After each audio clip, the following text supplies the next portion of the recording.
Eu sempre digo, gosto de dizer, Vinhedo é minha terra natal. Vivi aqui até os anos 70.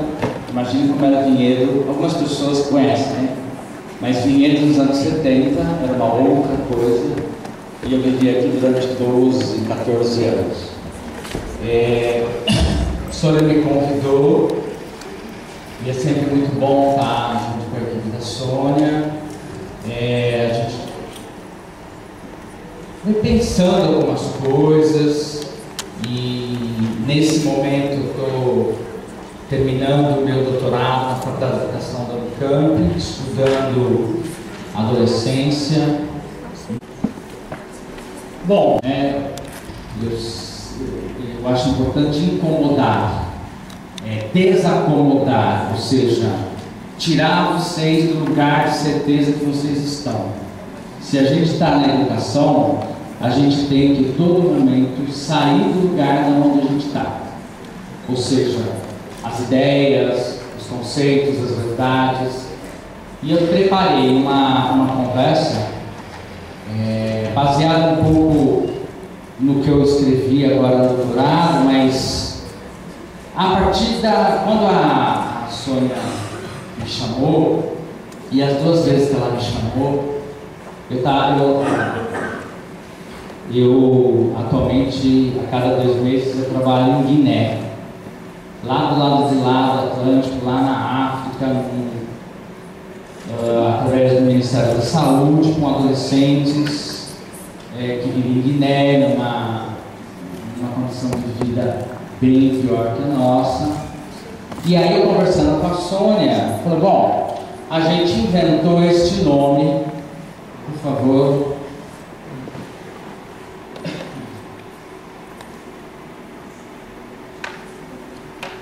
Isso. Então a gente colocou, afinal, quem é o adolescente de quem falamos? Então é sobre isso que a gente vai conversar um pouco. Pode ir. Eu começo por isso, não sei se vocês conhecem a doutora Verônica, que coordena o Iluminar de Campinas, o Sistema de Notificação de Violência Sexual, Doméstica, enfim. E uma vez ela trouxe, eu achei fantástico, e ela que tirou a foto, ela estava passando ali no Orosílio e viu essa cena, e acho que isso é sério para a gente pensar, né? Saber e não fazer ainda é não saber, e muita coisa está para ser feita ainda, tá? Próxima. Eu trago uma primeira apresentação do La Roça, Jorge La Roça, que é um professor de filosofia, um filósofo da Universidade de Barcelona, e eu gosto disso que ele fala, né? As palavras produzem sentido, criam realidades e às vezes funcionam como potentes mecanismos de subjetivação. Fazemos coisas com as palavras e as palavras fazem coisas conosco. Para mim, eu gosto muito disso. As palavras nos afetam e a gente afeta as palavras.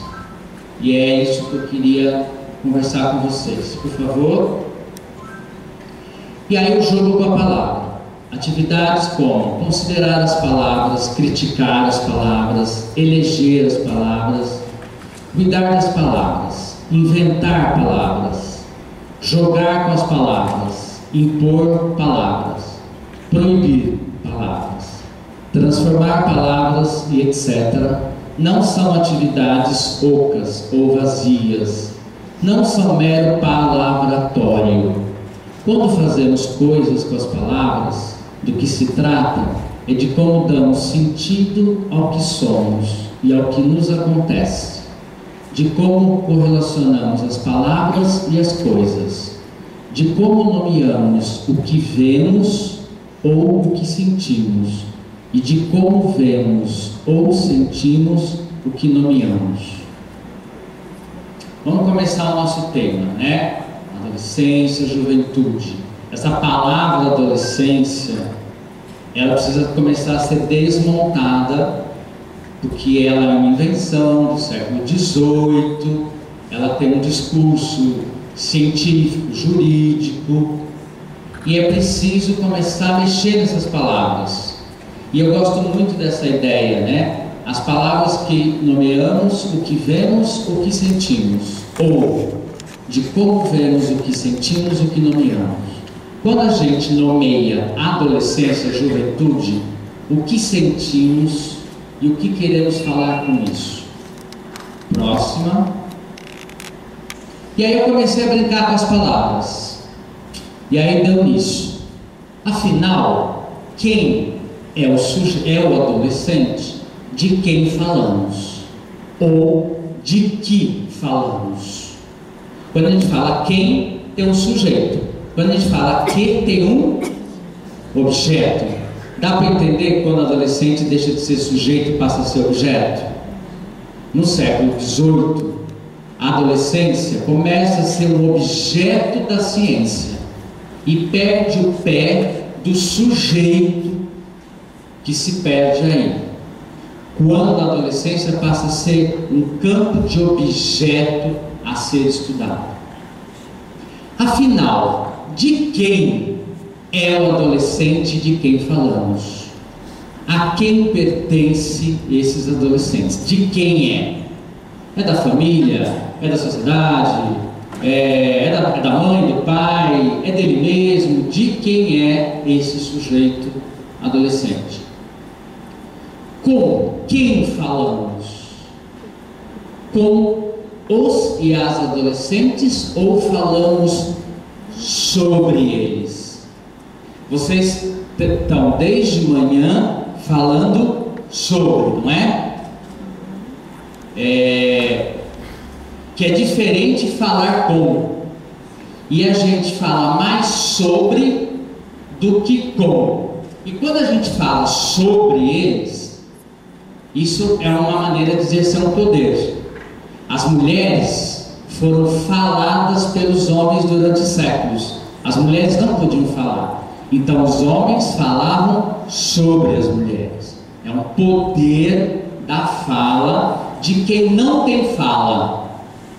As mulheres não tinham, hoje as mulheres têm. Os adolescentes, jovens e muito mais as crianças não têm fala. Então nós começamos a falar sobre elas. E é essa a ideia mesmo, né? Sobre. Falamos com os adolescentes, sujeitos, ou com a adolescência? Definição. Isso para mim é muito importante. Com quem a gente fala? Né? Quando a gente está diante dessas pessoas chamadas adolescentes, a gente conversa com eles ou conversa com a adolescência, que é uma definição. Quem que a gente olha?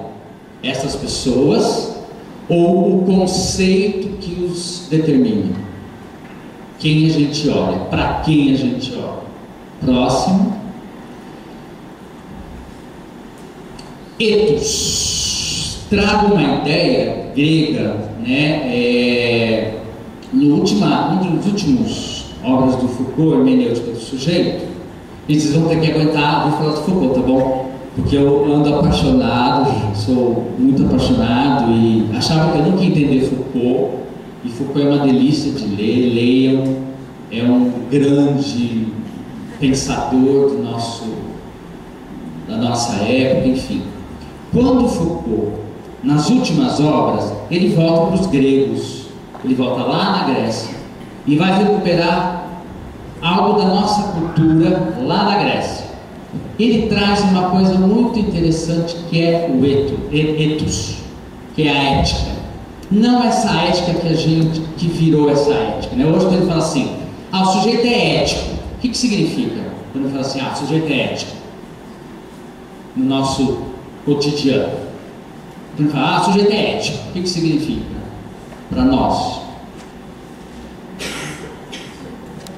O profissional tal é ético. Ele é coerente, ele é que mais?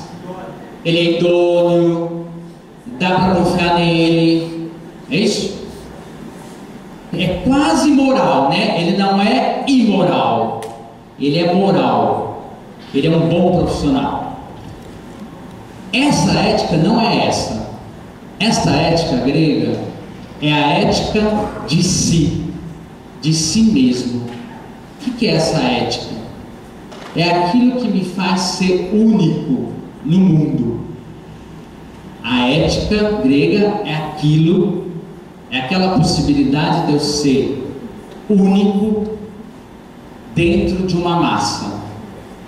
Toda vez que eu pensar a minha subjetividade, o meu ser, o meu jeito de ser, eu sou ético. Toda vez que eu vou para um coletivo, eu sou moral. Então, por exemplo, quando a gente fala do Pedro, quando eu trabalho com o Pedro, eu trabalho com a ética. É o Pedro. Tá? Quando eu vou trabalhar com os meninos, homens, eu passo por uma moral. Porque agora o Pedro desaparece nisto. Os homens adolescentes são, isso é uma moral. O Pedro é, isso é ético. Dá para entender a diferença? E o nosso trabalho é muito mais moral do que ético, ou seja, a gente não consegue seguir cada um. A educação, infelizmente, ainda não consegue trabalhar com a subjetividade de cada um, com o caminho de cada um, sem inventar metodologia. Na ética, não tem método para trabalhar com o adolescente. Na moral, sim. Dá para entender? A moral constitui um método. Faça assim que dá certo. Isso é moral. A ética diz, não adianta fazer porque com o Pedro não dá certo. Com o Pedro só vai dar certo o que é do Pedro. Dá para entender a diferença? Só que nós somos cada vez mais morais e menos éticos, nesse sentido. Então é um modo de ser único. E aí eu pensei, o que é o trabalho ético? É único, é subjetivo, é sem metodologia, é um trabalho com cada um e que não se repete nem com o próprio sujeito. Complicou. Quando o Pedro vem, ele é um. Quando o Pedro voltar daqui 2 dias, não é mais o mesmo. Nem ele mesmo se repete. Então não adianta você pensar quem é que vai voltar. Eu não sei quem vai voltar. Eu não sei quem vai voltar. É uma outra pessoa que vai voltar. Porque em 2 dias, quanta coisa não aconteceu com o Pedro. Tá? E o que é uma relação ética?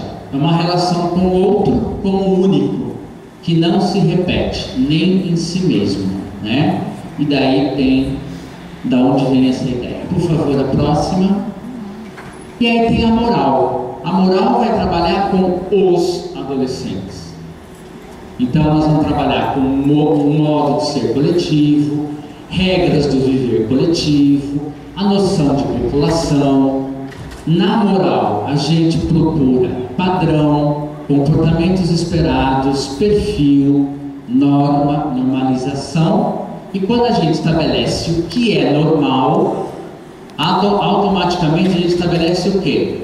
O que é anormal. Toda regra produz a sua exceção. Tá? Não estou dizendo que isso é ruim. Estou dizendo que nós temos que circular nesses 2 lugares. Só que a gente fica mais na moral e pouco na ética. Próximo. Adolescências, né? Diferenças, diversidades e multiplicidade. Quem me dá um exemplo? Qual é uma diferença dos adolescentes?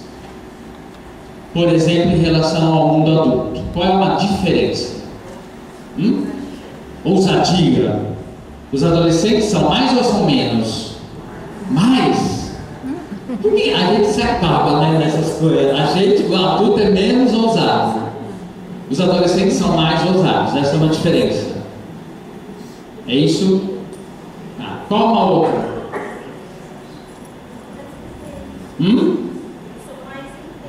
São mais intensos. Nossa, o mundo adulto deve ser um horror, né? Menos intensos, menos ousados. Por isso que a gente